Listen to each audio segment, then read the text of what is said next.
थास' बिबार भाइराल जाबाय थानाया थास' बिबारखौ खानानै जानोसै एबार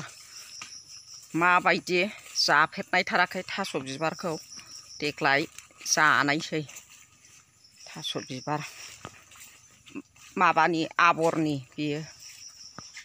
आबरनि थास' बिबार गोजौ गोजौथार औ गाफायजोब्बायना दाख्लै फिमुलायजों गाफायजोबदों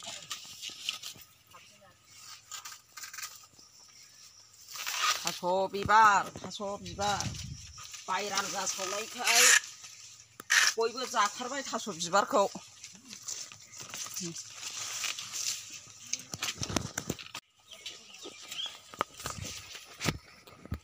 बिनि माबायाबो गोथावथ'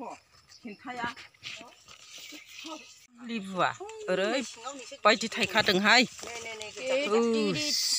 आयु देन्जारसो थाइदोंहाय खनबेसे होफैयो आयै नोङो आदारखौ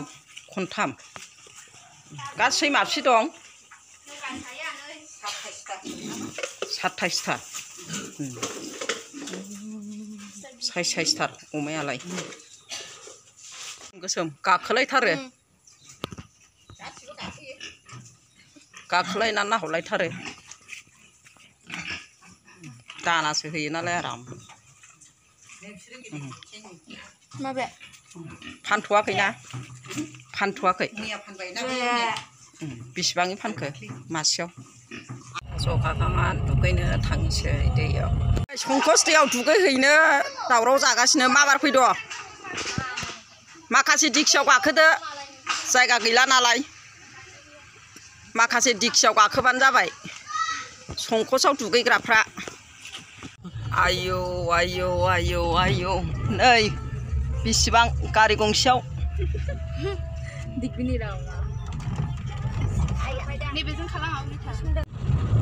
बानायदो जाफैदो आयं औ औ पिज्जा मामा जाफै पिज्जाबो फानगोन बार्गारबो फानगोन फ्रि जाहोनांगोन ओमफ्राय जुइस मामा आयंमोनखौ फ्रि जाहोनांगोन दे फ्रि जाहोनांगोन जों मैदेर फैगोन खिन्थु थाब फैखा मोनायाव दा फैखा मोनायाव फैला होमबालाय औ औ आवजार बिबार फैला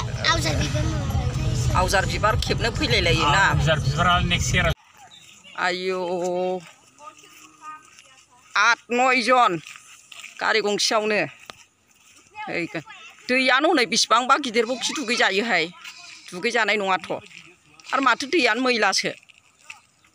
दुगैजाया बाव एथ' मैलायाव बेमारसो जागोन गाज्रि दुगैजाया थ' आरो दैयाबो गिदिरथार गोथौ गोजाना दुगैनोनो जायगायानो गैया बहा दुगैहैबावनांगौ मा आयु